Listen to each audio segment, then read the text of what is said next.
Hey, it's Crappy Childhood Fairy here, Anna Runkle, live on a Saturday, August 14th. CPTSD, complex PTSD, is brutal for those of us who grew up with it. And until very recently, and for some people it hasn't happened yet, we did not know what was wrong. There wasn't a name for it. There was nobody you could really go see. We were sent to therapists who didn't know. And finally, we can celebrate today that we're all here. You made it. You made it. You get to be in the generation of people where we understand what CPTSD is, or we're beginning to understand, and we have ways to start feeling better.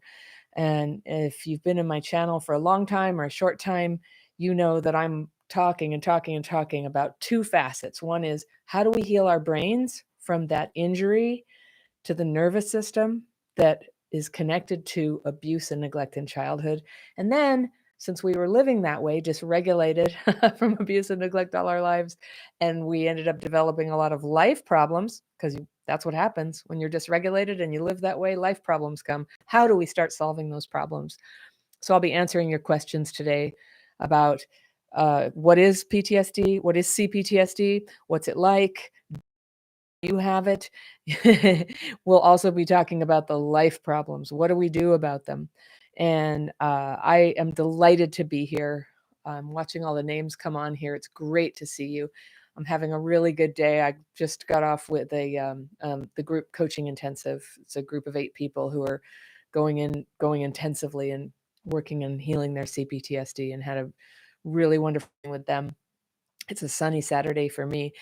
So I'm ready to start taking your questions. We have today, Harry is going to be moderating, and he'll be pulling questions that he thinks are ones that I can answer and ones that will be beneficial to the whole group. So if you go ahead and get your questions up there, he's going to start feeding them to me. I saw some comments in the beginning here. People have a lot of questions about health and when CPTSD is really the diagnosis when people are diagnosed with other things. So I'm looking forward to your questions. So Harry, have you got one for me? Okay. I'm going to go ahead. One I wanted to talk about is chronic fatigue syndrome. Somebody asked about that up at the before we were meeting there. And the state's unlocked psychology asked about that. And here's what I can tell you about that. I used to have chronic fatigue syndrome in my 20s. It was horrible. I spent about a whole year with a fever, and especially back then, it was misunderstood. And I would definitely say that that it was connected to my trauma. I was under an intense amount of stress at the time. It was probably about 4 years after that I first got the daily practice, which is the technique that I'm always teaching in my classes. And I started to learn to calm my triggers and symptoms. I didn't know that's what I was doing at the time. I was just trying to not be so depressed, and I got some help. And I would say, as a young person, I had kind of like the whole basket of common stress-related illnesses. I had asthma, I had migraines, I had back pain, I had stomach problems. And when I started using the daily practice, those problems all started to come back down.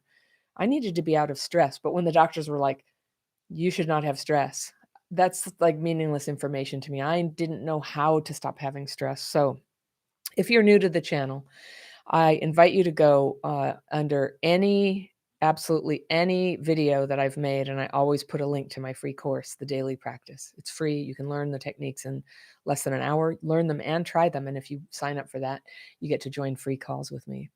By the way, I have a coupon code for you today as an appreciation for showing up, and also because there's like all of you here in YouTube land, there's all the people on my email list, and you may have missed out on recent sales. So we have a sale today.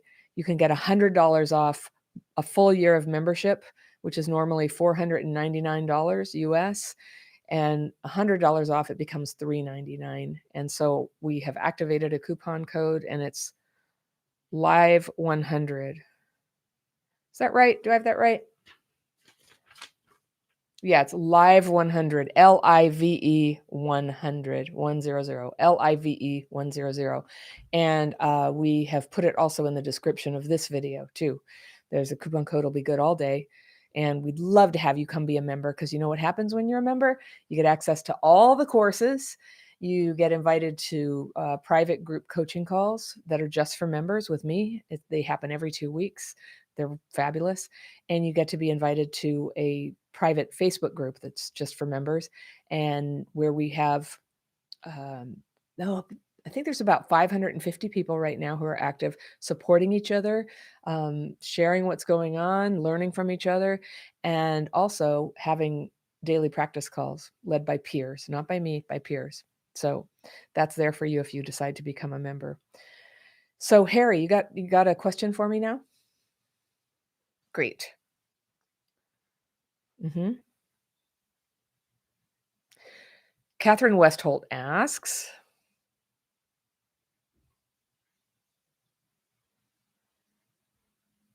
how do I deal with friends who I really need because of the help they give me, but they're toxic at the same time? Okay. Oh, that's a pretty universal question. Thank you for asking that. Uh, I think we're all kind of wondering that a lot at the same time. So, your question is beautifully short. I don't have a lot of information about what the form of help is that they give you, but I'll start first with the idea of people being toxic. So, I occasionally use the word toxic, but one of the reasons I try not to is because it's a shorthand word to sort of say somebody is really awful in some way and it bothers me. And the thing that's really toxic for us is that when we get triggered, I mean, literally getting triggered is toxic for us. So our bodies fill up with chemicals. It starts to alter our perception and our blood flow and our digestion, our endocrine system. Hey, Kathy Ramos, I just happened to see you. Welcome. Kathy Ramos is an alum of the group coaching intensive and such a dear person. Nice to see you.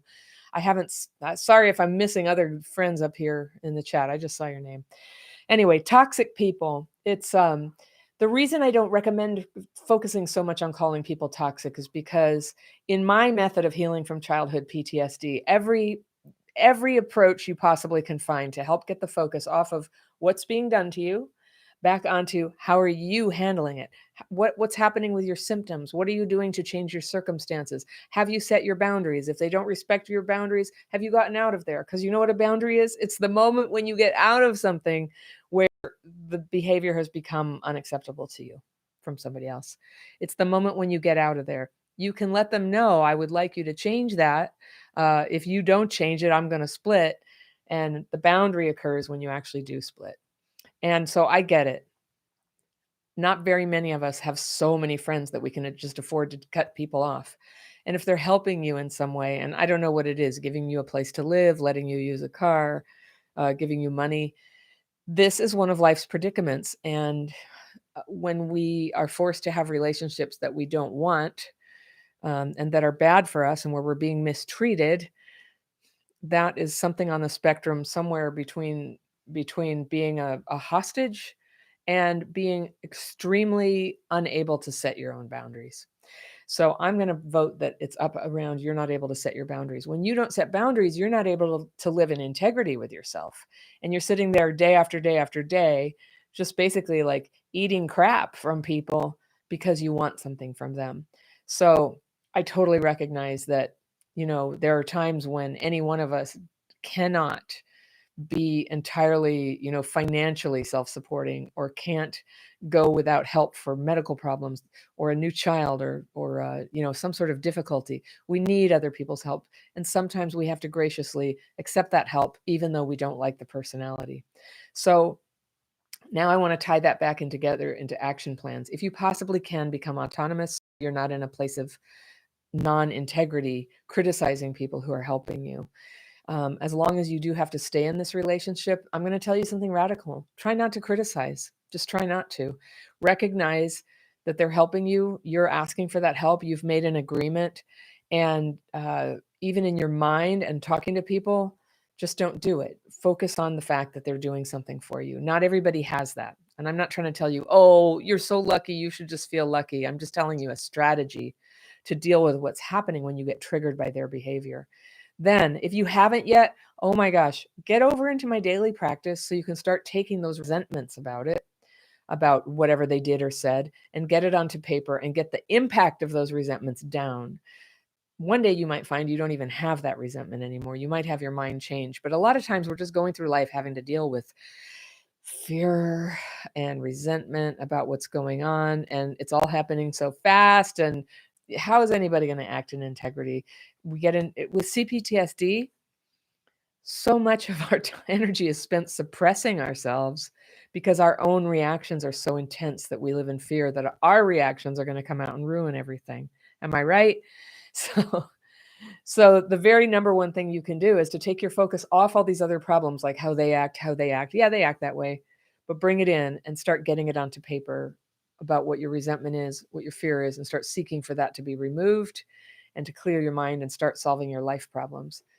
And if the reason you need help is something that you can solve, and it isn't always, but if it is something you can solve, you're going to feel really good taking positive action towards doing that. Whether it's, I don't know, I keep imagining you like live with these people, but I don't know. So, yeah, that's my radical thing. Let's not talk so much about the other people. Just let them off the hook. Let them off the hook. All right. I'm ready for another question. And Harry, if you want to send me a Google Doc with questions, that would be great because then I can read it and not have these pauses. But for now, would you just give me the next question in my ear here? Oh, good.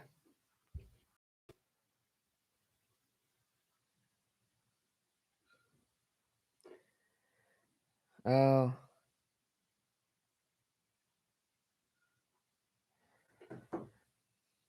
okay. Kimberly, what's her full name? Kimberly? Kimberly Schneider grew up with hoarders. All right.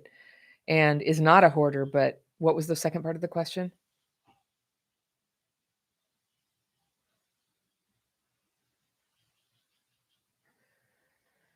And cleaning is a huge trigger. Okay. All right. Well, I relate so much. I grew up in a hoarder house too, and bleh. And actually, I left home a long time ago, and it's gotten a lot worse. It's gotten a lot worse, and I can't visit anymore. And so, like I just suggested, I don't put my focus on that a lot. I try to focus on the relationships with the people, which is not what you're asking, but just to let you know where I am with it. Like, what it doesn't even really affect me anymore. Um, if how people want to live, I get to live in my own house and worry about my own mess.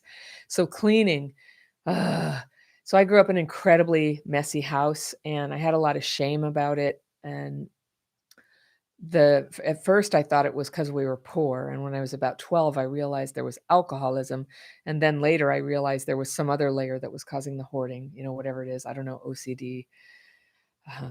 I don't know. Maybe people here on this call are have that problem and can shed more light on it. But I think it's a tenacious problem. It's very hard to get through. Um, just about it. People rarely ask for help or become open to help. And so it's one of those things in my life anyway, it's just something like accept it or you can drive yourself crazy. For my own cleaning, I was in great resistance to cleaning too. And I used to have a lot of conflict as a kid that I was really messy too. I think, I don't like to say this, but if you didn't learn at home, like how to sort of keep things orderly, then you have a little path to follow. But I did learn how to clean. And I happened to, I used to read books, and now there's the internet. One thing I love about YouTube is you can actually learn techniques for cleaning. Now, I will avoid cleaning or feel like it's a burden, but when I'm actually doing it, it helps my CPTSD so much in two ways. First of all, living in a tidy environment, like without visual chaos and drawers where the scissors are kept, the scissors are in the drawer and you can just go get them when you need a pair of scissors and not have to rummage around. Like for me, that is so dysregulating. And I used to have several friends who were vision impaired and some completely blind. And that's part of how a blind person organizes their home is, you have a place for everything and you know where they are so you can go find them without a lot of rummaging around. And that's kind of where I learned my technique. I was very impressed. I had a friend who had such a well-organized house and was able to navigate really smoothly and had this total confidence just trying to, cook a meal or put things together. Well, gosh, I have my vision. Like I would like to have that. And so I started learning the pleasure of having a place for everything and everything in its place. And it's a little hard to keep up with. Um, But another tidbit that I had learned was if you have too much crud in your house, that this is, I'm not talking about hoarder level crud, but it's just chaos, just a big mess, a messy desk, a messy bedroom, a messy living room, that it's you probably need to declutter a lot. And I, of course, like so many people, I love Marie Kondo. She's great. I want to have a TV show like that where I help people get through their CPTSD. But I love that show, and it appeals to me so much about that sort of joy that comes when things are in order. But the second way that cleaning helps my CPTSD is just tactile actions with my hands, washing dishes with the warm water and the soap, and then putting them to dry and kind of working my way through a big mess. I think my mind and the part of me that gets dysregulated really, really enjoys, just like a little child. I went to Montessori preschool. I think they do a lot of that there. My mind enjoys orderly activity of just tidying something up. My mind likes wiping a table. Now, I could be thinking, I resent having to wipe the table. Somebody else should have done it. But when I actually like get there with the wet, scrubby sponge and wipe it and then dry it with a towel, like it calms my nervous system. And so sometimes if I'm having a rough day or I had a rough thing happen, I'll stop and just look for something I can clean up. And in my house, there's always something you can clean up. But it calms me down and it helps me get my mind clear. And then I can go sit down and do something productive. So I hope that works for you. Well, the other thing is, if you feel like I'm going to come back to the daily practice. Basically, all people are walking around carrying like residue of resentment of stuff that's happened and stuff that didn't go well in places where they got left out, felt bad about themselves. And if you're carrying that, the technique of the daily practice is just a way to keep moving that out of your consciousness. And if you do it once, it might actually lift your spirits. If you do it twice a day for years, like I do, it can change your life. It can really shift your focus from what's bothering you to what it is that you're here to try to bring to the world, which is way more interesting. Way more interesting. And that's what has me here on this live with you, is that desire to bring what I have to the world. I love when we get together and talk about CPTSD. You guys, we are the pioneering generation. Like nobody understood this before. They thought they did. They say they do, but we're living it and we're talking to each other. And every time I read your comments on a video, like I sort of put some ideas out there and people reply, and I'm learning from you and you're learning from me, and everybody's sharing their experience with each other. And we're like coming up with a pretty formidable body of knowledge. And I'll tell you, the clinical professionals are taking notice and asking about it, like how can they be trained in this? So I'm really proud of that, and you are part of it. You are a pioneer. So we got to keep going, and we got to keep being very kind to each other. If you would help me, if you're on this call and you like this channel enough to be on this call, when you're in the comments section, support your fellow brothers and sisters there who are there, say kind things. And we have a lot of people remark on what a kind culture we have in our discussion section. There are exceptions, and it happens sometimes before Kara or I can go fix that. Kara, do some of you know Kara? She answers a lot of my comments for me, and she's the moderator of our community. Kara has COVID right now, so if you would just like send your love. She has COVID. She's totally okay, but she has to be in bed today. She's going to be fine, and a whole bunch of people got it, and we were surprised. So I'm always reluctant to bring it up because I don't want to start off a bunch of debate about COVID or masks or vaccines or anything, because that's not what we're here to talk about. But we are here to love Kara and appreciate her for contributing so much to this channel and supporting people. She's also a master instructor of the daily practice. Oh, hold on. There's smoke coming into my studio. I just have to shut the door. Hold on.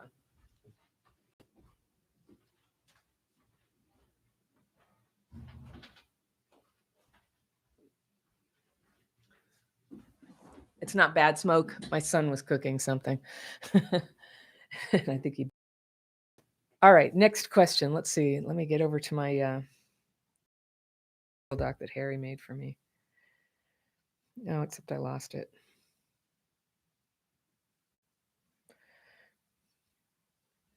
Okay. All right. Linnell, Kennedy says, how do I manage anxiety and anger from my recent ex mislabeling? My recent ex mislabeling me a narcissist due to when I'm genuinely worried it will damage mutual friendships. Let me read that again. Okay. Linnell asks, how do I manage an anger from my recent ex mislabeling me a narcissist due to CPTSD symptoms when I'm genuinely worried it will damage mutual friendships?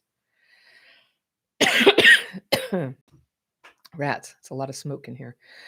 I can't do anything about it. So it's interesting, Linnell, that you say anxiety and anger, because those are other words for fear and resentment. And those are the two buckets that I put all negative emotions in my daily practice. And I teach a very concrete technique to have less of that. So you have a recent ex who called you a narcissist. Everybody's calling each other narcissists. What a vague thing that is. But I don't know if you saw, Linnell, I had a video a week or two ago about narcissistic traits with CPTSD, and I listed like 9 of them. It's really, really common. I think maybe I listed 15. There's so many ways that CPTSD can appear for moments like narcissism. It's very unlikely it's narcissistic personality disorder. It's a trait. And it has to do with when we were growing up, we got so little attention, we can be prone to, especially in early recovery, we're prone to kind of a very like self-centered attitude of just thinking it's all about me. It's I'm feeling bad, everybody's persecuting me, and other people notice it and they're just like, gosh, that person's awfully self-centered. And there's really no way around it in early recovery.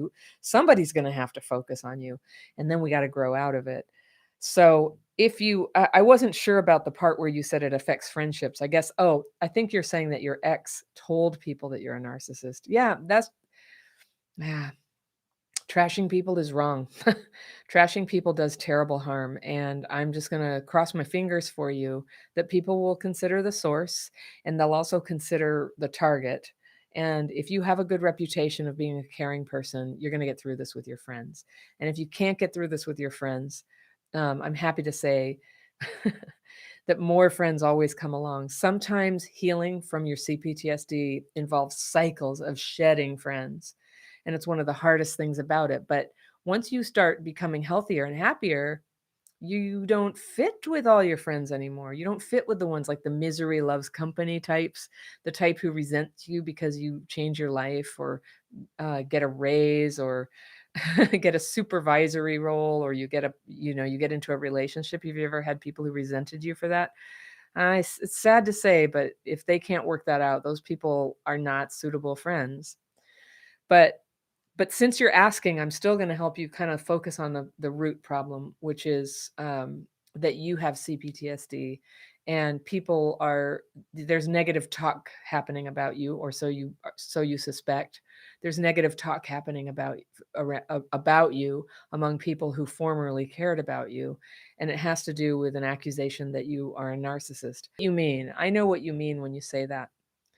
But it also goes back to when people, if you're serious about healing your childhood PTSD, and this ex of yours is not asking me, but I would be like, stop diagnosing other people, stop focusing on their faults, focus on yourself. And if he's so great, and yet he believes that you were a narcissist, what's he doing with a narcissist, right? It takes a certain kind of person with their own problems to choose a narcissist for a partner. So everybody focus on yourself, bring the focus back in. You're going to have much better results focusing on yourself. The people who are screwed up are going to drift away. But when they threaten your reputation, as I think you're describing right now, for me, it would be a lot of writing fears and resentments, and not just writing, not just like a big rant, but using the specific technique I teach. Harry, do you have access to that? Could you get a link to the daily practice into the chat for me? Okay, that'd be great. So we'll get that link in there. It's a powerful technique to start changing your consciousness about things. And I'm not going to guarantee any particular point of view change that you need to have or will have. You're going to find out for yourself. It always surprises me, but it's always in the direction of less anxiety, less rage, less kind of CPTSD thinking and more clear thinking. And clear thinking is your friend. Clear thinking helps you take smart actions and choose good people. And the daily practice is also there to just help you deal with the tears and the pain of that people would do this to you. It's such a crappy thing to do. I'm not even gonna do it. I won't even list it, but I can't tell you the number of things people have said about me. And nowadays, because 'cause I'm on YouTube, I get hate mail. And, it does occasionally get to me a little bit, but what I'm recommending to you is exactly what I do. The best thing you can do is kind of know what your purpose is. What are you trying to do? And I'm gonna assume if you're healing, you have some kind of a desire that you're trying to bring good into the world. And so when stuff feels like there's nothing I can do about it, people are just being jerks, something didn't go my way, I can always bring my focus back to, yes, but what's my mission? What am I trying to do here? There's this story about Martin Luther King that I often quote because it was a turning point when I read it in my life. But when Martin Luther King was leading the civil rights movement, there was a long period of time when he was leading and things were happening and people were demonstrating and marching, and there were news media people and clergy and world leaders going, we think this is all good and everything, but not so fast, right? Like, if it shouldn't be so fast. And they said, people are saying that you're really pushing this too fast. You're probably going to ruin the whole thing because you're pushing it too fast. And he said, and I'm paraphrasing, "Oh, are they saying that? I don't know. I'm so busy running the civil rights movement. I don't even know what they say." And that's who I aspire to be, as somebody so busy trying to do my thing that I'm not even hearing the naysayers. And I hope you can do that too. Somebody who just says that about you, ugh, sounds very immature.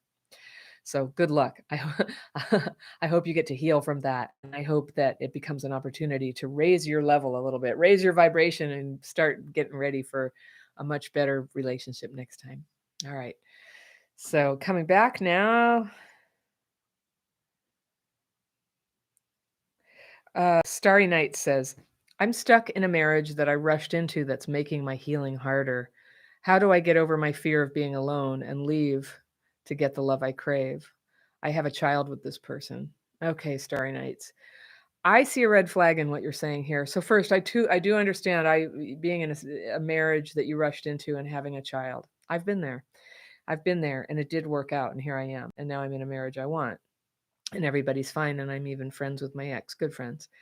But this one where you want to leave to get the love you want.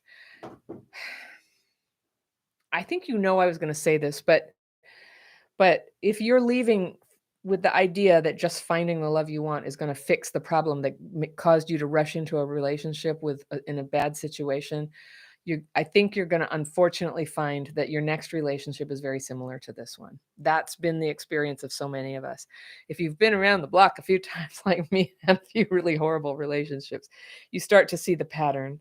And that's what it is that the pattern repeats and the pattern repeats.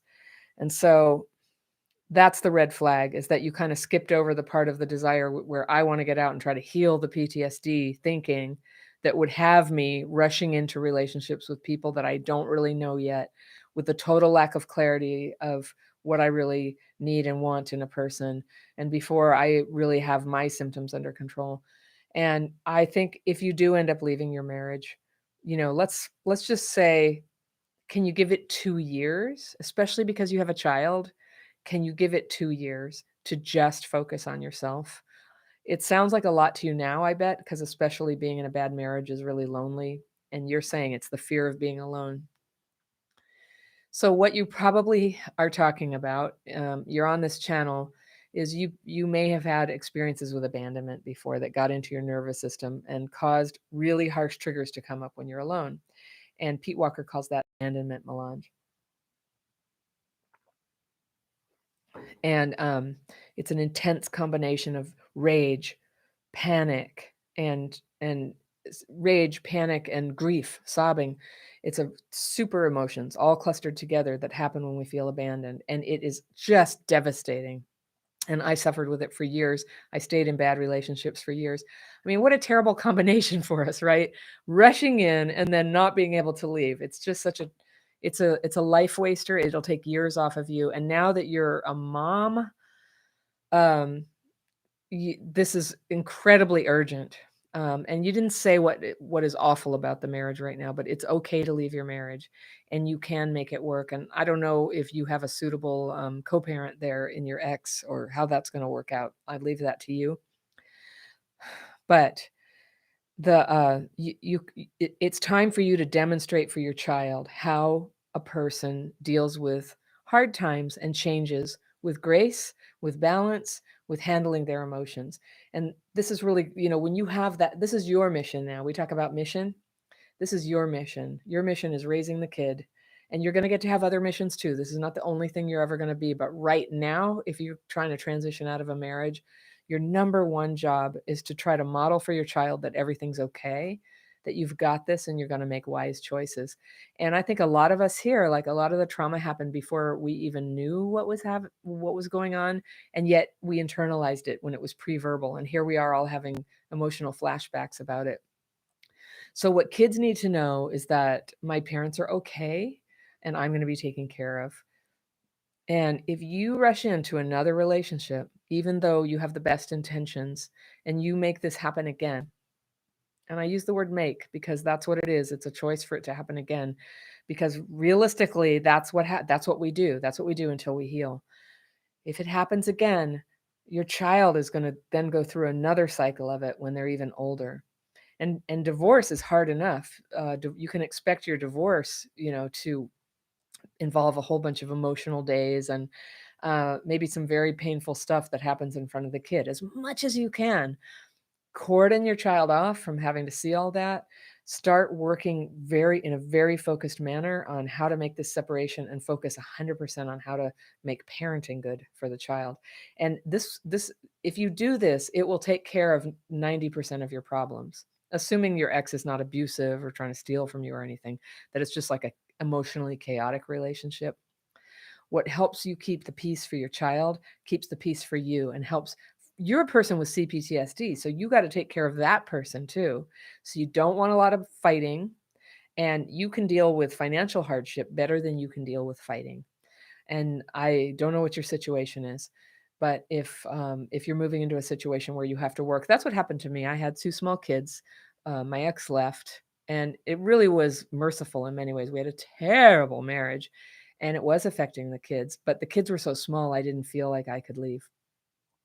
But when he left, it was really remarkable how much me being humble and honest out there caused people to sort of pitch in and help me out. And I also suddenly started focusing on, I got to make some money. I'd been working, like, I don't know, 1/3 time or something. And, which is pretty good for somebody with two small kids. But I suddenly had to start working full time, and I had to get the childcare together and all that. And it felt overwhelming, just felt like something I was never going to get through. But I did get through it.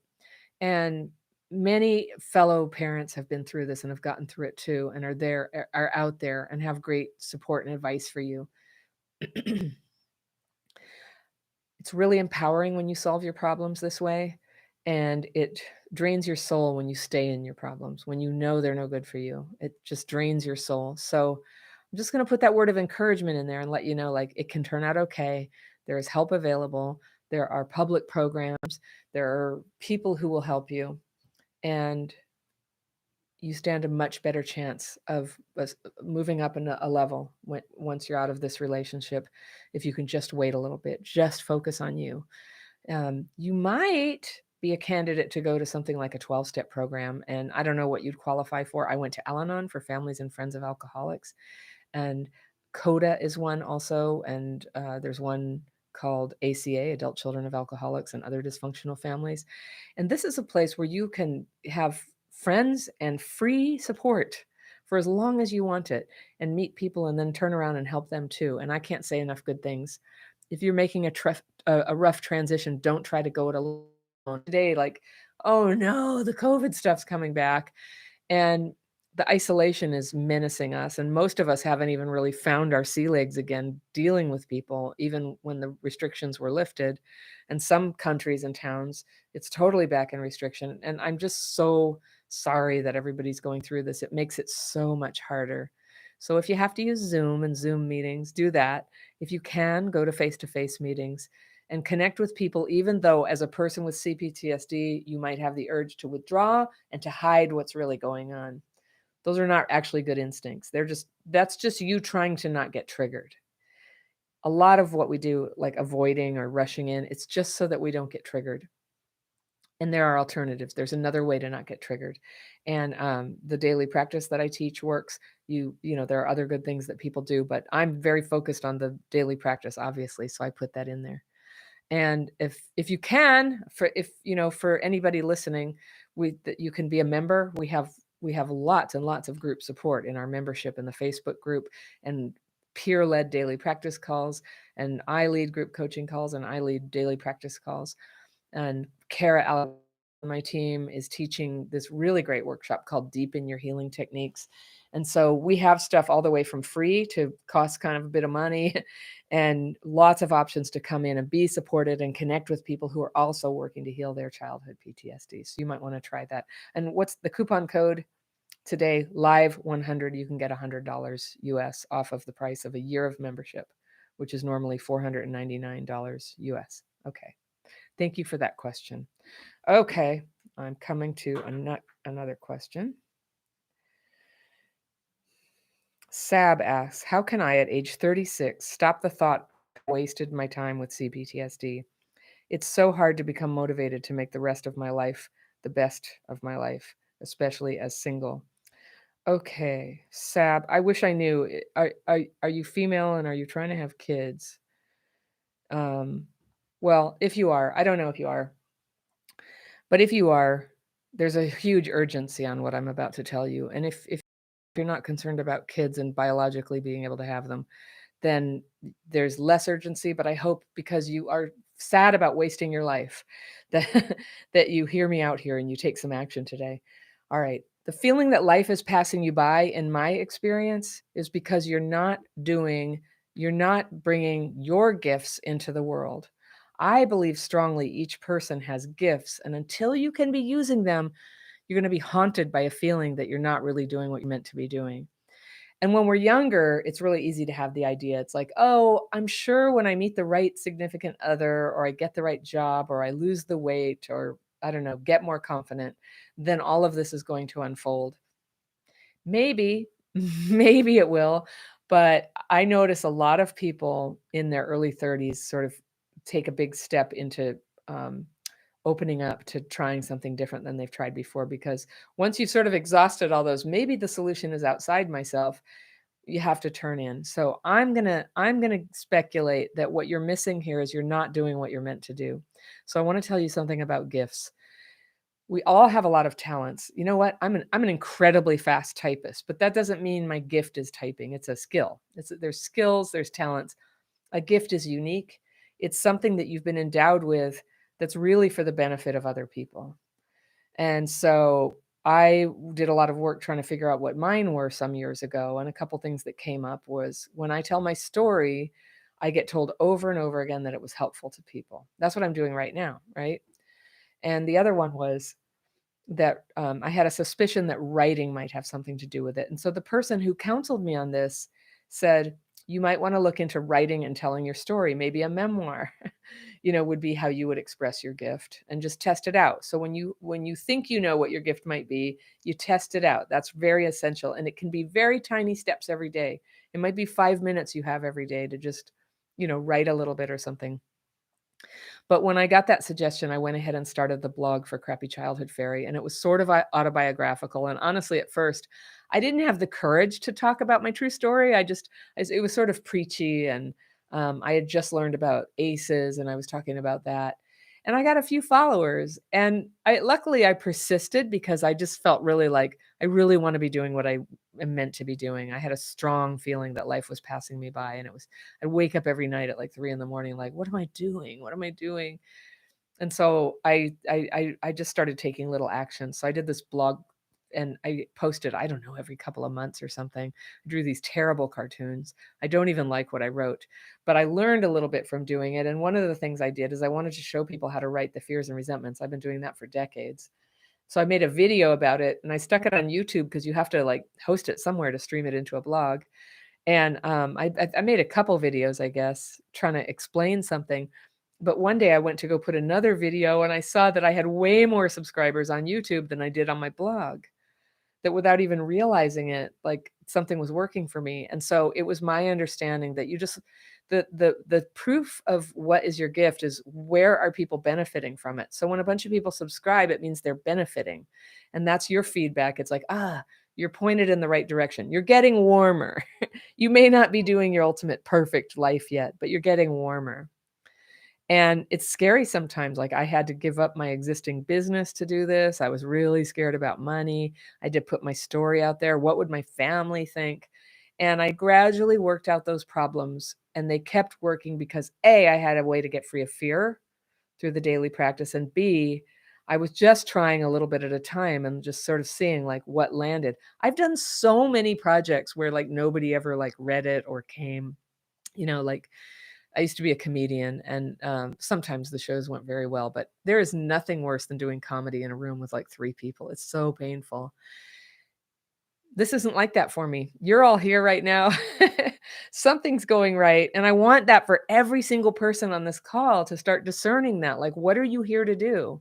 What are you really here to do? And because if that is being suppressed in you by what's going on in your life, then your trauma really is still having its way with you.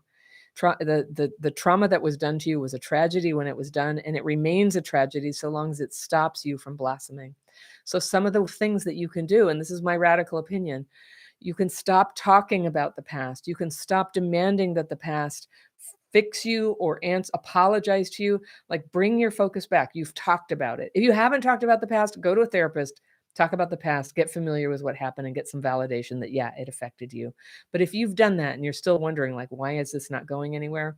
Now bring the focus on what are my symptoms? How can I manage them better? What happens when my symptoms cause me to get dysregulated and triggered? Have I hurt people with this? Have I developed self-defeating behaviors because of this? And then begin to work on that, the places where you've adopted self-defeating behaviors.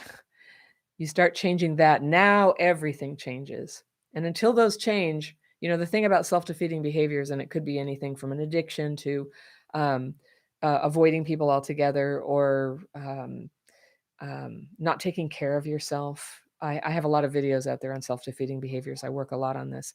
I think if I asked you, what's the number one thing that you're doing to yourself right now that's re-traumatizing you, you would be able to answer it. Trolling people online, black and white thinking, being in some terrible relationship. It's a self-defeating behavior. You're defeating yourself. You're getting re-traumatized.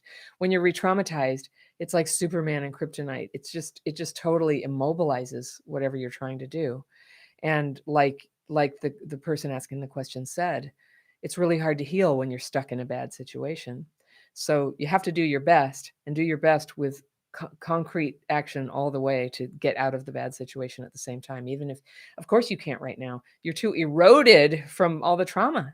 It's like erosion, spiritual erosion. There's no power in there. So how do you get the power back? You have to start where you can. You may have heard me talk about the wheel. You have to break the wheel. And maybe this spoke of the wheel is going and talking to somebody, and this one is exercising, and this one is thinking positively. I don't know. There's a whole bunch of things you could do. If there's any one of them that you're capable of today, just grab a stick and go there. Just do that. Break the wheel right in that spot and do the thing that you're able to do. Doing one thing empowers you to do the second thing. And you keep building on it. And you're going to need to have supportive friends who get it, who understand what you're dealing with and are not going to just accuse you of like, why do you keep having the same problems over and over again? It's like, well, listen, in this group, we understand. We have had the same problems over and over again because it's a brain injury, because it's not our fault that this happened, and because we struggle a bit to try to heal that. It takes a little bit of time and focus and learning to start healing that brain injury and being able to manage your conflicts a little better.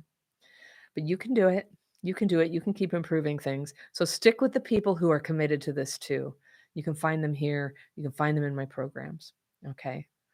I hope that helps. I hope it goes really well for you. I hope things get much better. All right.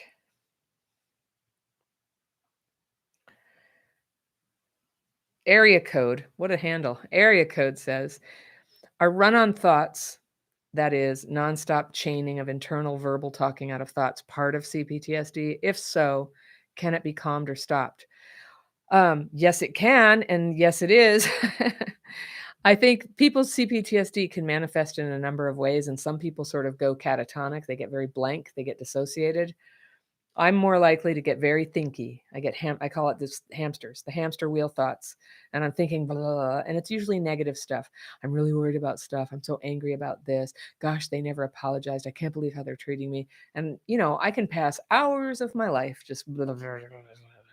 And when you see people who have really had a mental breakdown, and where I live, we have many of them, and they don't they're not like locked away somewhere. They're right out on the sidewalk, and they're speaking this out loud. The stuff I have in my head, they're speaking out loud, just like raging at some person who they once talked to, who's not here right now. That's pretty life destructive, right? If somebody has lost the ability to contain their inner monologue. And I've actually caught myself with headphones on in the gym, like running on a treadmill, and realizing I was speaking out loud my angry thoughts. How embarrassing, right? So for me, when that's going on, it means I haven't been doing my daily practice enough. I know I'm a broken record, but I'm just telling you, like, I've never found anything else that helps like this. So I talk about it a lot. But I write my fears and resentments on paper, and then I write a written prayer, if you will, to have it removed. And it goes away for a while. Some of it, usually it comes back, but it's always a little different. And the fact that I could spend some time without that inner chatter going on, then I have that period of time was all clear thinking and calm heart. Or sometimes it's not perfectly clear thinking or perfectly calm heart, but there's improvement. Sometimes the miracle is that I could get to sleep at night. Like, if we could raise hands, how many of you have trouble sleeping enough? It's hard, right? CPTSD affects that. All the changes going on in the world affect that.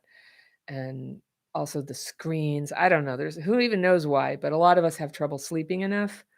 And what's keeping you awake is your thinking. And so you hear that? Boy, it is so smoky in here. I'm gonna have to have a word with my son. It was something with a lot of garlic in it too, but it's just like filled my office with smoke, and now I'm all coughing. I'll be fine. Um, the daily practice. And let me see, Harry, did you get a link in there to the daily practice into the chat roll? Let's see. Okay, yeah, could you put another one, and also maybe in the description section? I put that link to that daily practice everywhere, everywhere, everywhere. Also, if you want to find it and you can't find the link, go to courses.crappychildhoodfairy.com. You'll see all of my courses, including the paid ones. The free one is called the Daily Practice, and it's a woman like laying there going, ah.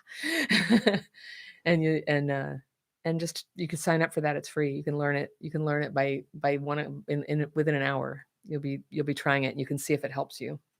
So that's how to help with those thoughts. Okay. Okay, Surprise 592 asks, my childhood trauma has led me to have a very strong avoidant personality and a strong fear of failure. It's caused me a lot of struggle in my career and marriage. How do I overcome this? Um, Gosh, yeah, that's really, really common. Well, so step one is you have it and you're saying it and you're asking for help, and that's good. You may have seen, like, some of my most popular videos ever were last fall. I did one about, I called it covert avoidance. And like, some people are overt avoiders and they just don't answer the phone and they never go to parties. Some people are masking avoidance with this very cheery, friendly thing, and maybe they have people in their lives and they do social things sometimes. But if they must do the social thing, they're just fake the whole time. You can't really ever get to know them. You start to have a conversation, and all conversations just sort of like slide off like a slippery roof. They just, like, nothing goes anywhere because they don't show up to connect. They don't do it. So I created a course this spring called the Connection Bootcamp. It's a 30-day program to start working on your ability to connect. And it's a combination of learning to deal with how triggering it is to deal with people. That just comes with it. It seems to me that's the core symptom of CPTSD, is that people become triggering for us, right? So can we change people? Hardly at all. Can we get away from people? Somewhat.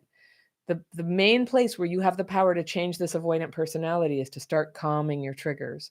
There's a whole sequence of things that come after you're triggered, which is You can't, you have to push somebody away. You are disinclined to accept invitations. You don't take jobs where you have to deal with the public. It starts like permeating your life and it sets in.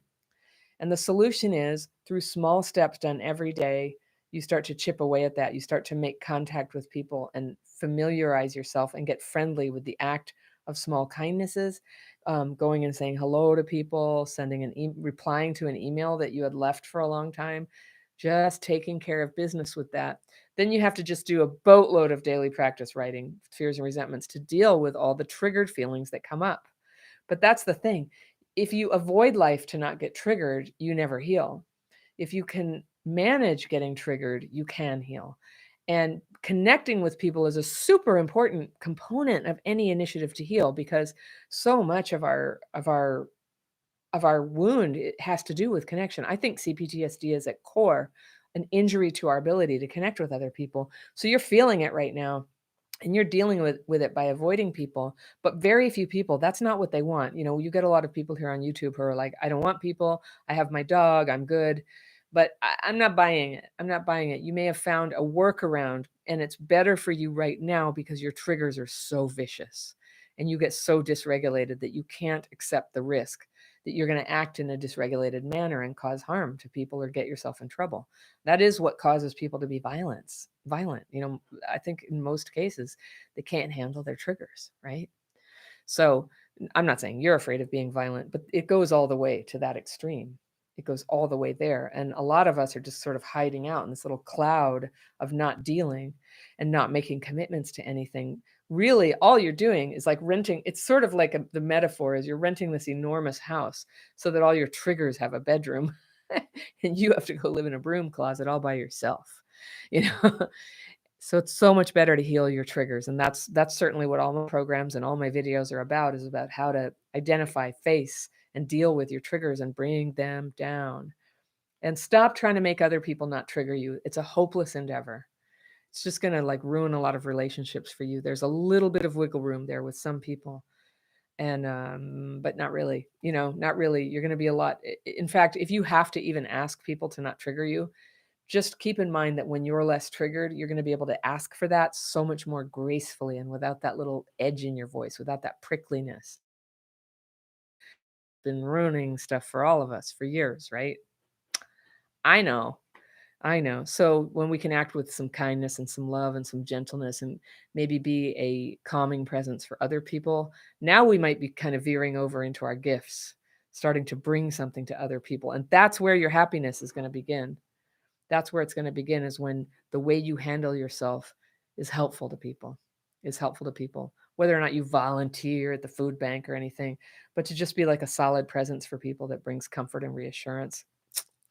That's a very happy thing to be, and you will never lack for friends. All right. Barbara McKenzie says, I'm dealing with hoarding my gifts. I'm gifted in art, writing, and poetry, but I have such dysfunction around sharing it. It just feels icky, like bragging. How to reprogram my issue with self-promotion.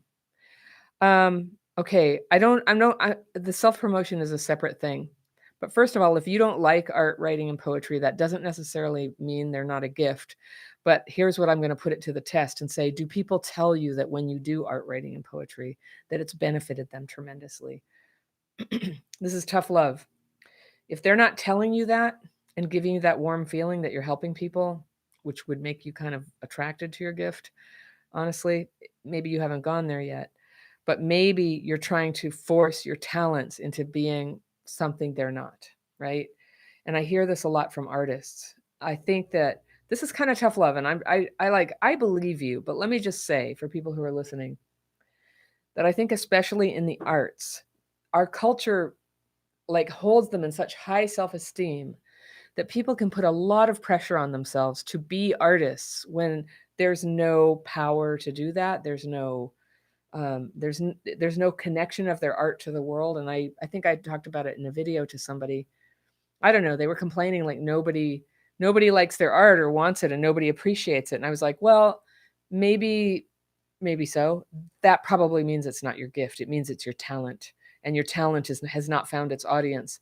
But a gift is something different. You can be a great artist and have a gift in something quite different.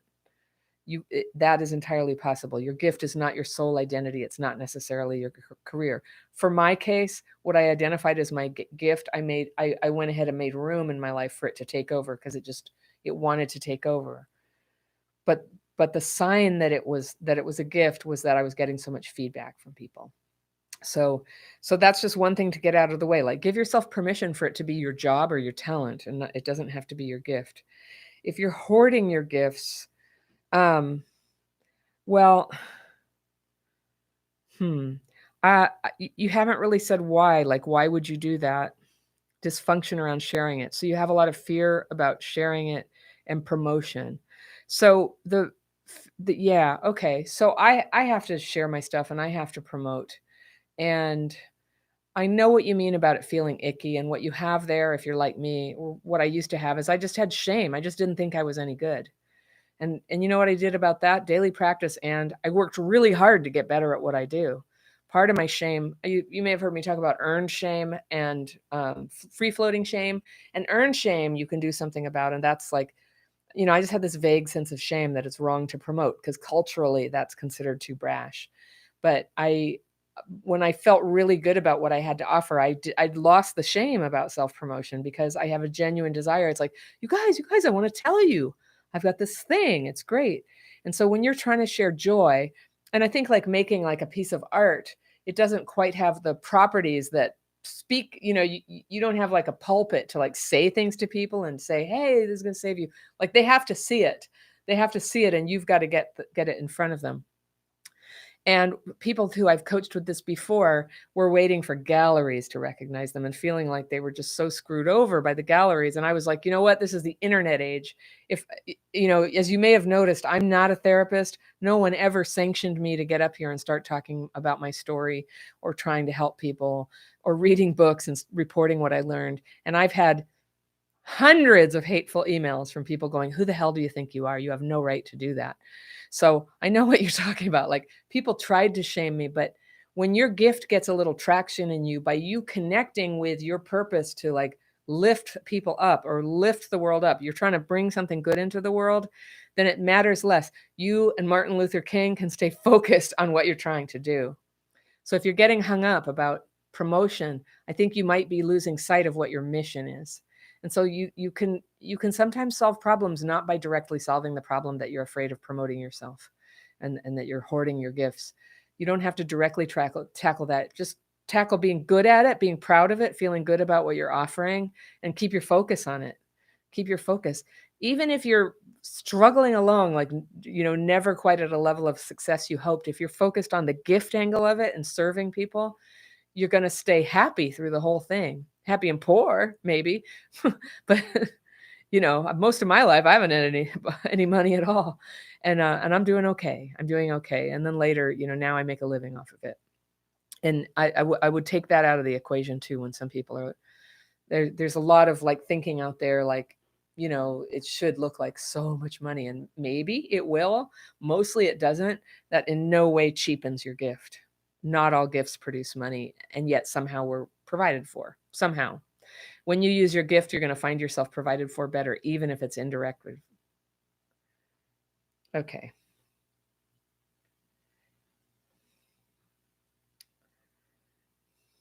Hey, Harry, can you mute? Thanks. Harry's roommates are having a discussion. Okay, Pujita says, I usually don't speak badly about someone I've had a negative interaction with, but I broke that rule about an ex who was deliberately disrespectful, and I feel guilty. Help. All right, so when you feel guilty about something you did, that is resentment at yourself. So Pujita, I don't know if you've learned the daily practice yet, but if you're using it, this is one that people don't often realize at the beginning. You can have resentment, not just at other people or other countries or the government or whatever. You can have resentment at yourself. So guilt and shame is resentment at yourself. And you write it, I am resentful at myself because I have fear. I talked about so-and-so, and fear, I shouldn't do that. Fear, it harms me, or, whatever your fear is about it. And you write it, you ask for it to be removed. And I teach people a lot how to make an apology, but there are a couple of times when an apology has to be handled with care, or actually not done is the most loving thing. One is, if you spoke badly about somebody and they don't know about it, then don't go tell them, go, hey, I need to apologize. I trashed you online. If they don't, knowing about it is what hurts them, right? I mean, unless you did something that's actually going to hurt them and he's going to get fired, or I don't know. But you might have to take action on something like that. But you don't tell people that you talked bad about them. They don't, just knowing it is what hurts them. Don't hurt them anymore. The other thing is with exes, we may have hurt them very much, but if they're in a new relationship, or even if you think they might be, sometimes the apology is to not make contact and just let them go. Because exes showing up to apologize to an ex can be very upsetting for their relationship. It can cause jealousy in their relationship. It can, I'm just going to be honest. Like when I first learned about how to make an apology to people, I jumped in without any training and any preparation. And the first thing I wanted to do was apologize to exes, because you know why? I wanted an excuse to get that energy going again, just kind of like flirt a little bit, or just know that they liked me. I don't think I was consciously trying to take them away from anything, but I don't know. It's just wrong. It creates problems in somebody's life. And a really good apology is to no longer create problems in life. So sometimes the apology is to just not do anything with exes, or where, just telling them the problem hurts them. So I hope that helps you, Pachita. All right. DMC says, how does one fill the emptiness within? Gifts. All right. Your gifts. You need your gifts. And if, this is where I'm trying to teach people who are entirely across the spectrum of religious belief. But for me, I was dogged with an emptiness within, in a sense that my life was going nowhere. And I did develop my gifts, but I developed my gifts in conjunction with a development with a relationship with a sense of a higher power. And if you don't have that and you don't want that, you're just going to have to translate what I'm saying. But until I felt like there was some cause and some love that was greater than me that I could work in the service of, I just couldn't see what the point was. Like life just felt like a bunch of going to your job so you could save for a vacation now and then date somebody and have it go badly. And I was done with that. I wanted to do something much more meaningful. And as I gradually became spiritual, it's something I began to pray for. It's built into the prayer at the end of my daily practice every day. I say, I am now ready and humbly ask that you remove these fears and resentments. And then borrowing from a 12-step prayer, I say, I pray only for knowledge of your will for me and the power to carry it out. So every time I sit down to write twice a day, I basically invite my higher power, who I call God, to come in and show me, what is my next step? What would you have me do? Who am I supposed to be? And it's worked marvelously for me. It's not like having an Amazon.com account. You don't just snap your fingers and get what you want. The prayer that gets answered for me is what's my next step? How can I be of service? And I sincerely think about how I can be of service. And I had this group this morning, these 8 people in my coaching intensive. And before I started, I was a little bit nervous. I wasn't expecting to be their coach today because their coach is Kara, and Kara has COVID. And so I had a day or two knowing I was going to be doing this, but still, I was a little bit nervous when I started. And I just kind of went into my prayer mind and just was like, show me how I can help each person in this call. How can I do it?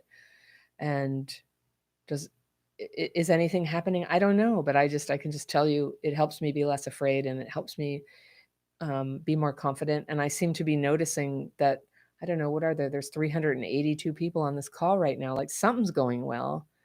And so I think that where I've come as a result of becoming a more spiritual person to seek my meaning and my purpose in life, where it's brought me is so much better than where I was. I've had a lot of jobs, and some of them were just fine, but they weren't what I was meant to do. And I was frustrated all the time. And I worked for people who, they were really demanding, and I was codependently up all night, trying to make things work for them, and then resentful.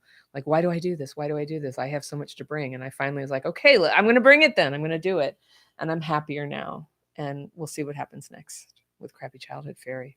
So we're at the end of our hour, and there are more questions, and I couldn't get to them all. I apologize. I hope you keep coming to the next one. We do this about once a month. If you become a member today, You can be on these group coaching calls with me where we talk. You turn on your mic and we talk every 2 weeks. I might not talk to you every 2 weeks, but you can be in the call where a small group is doing that, a relatively small group. And so if you want to be a member today, it's $100 off for the people on this call. I haven't published this anywhere else. It's $100 off, and the coupon code is LIVE100, LIVE 100.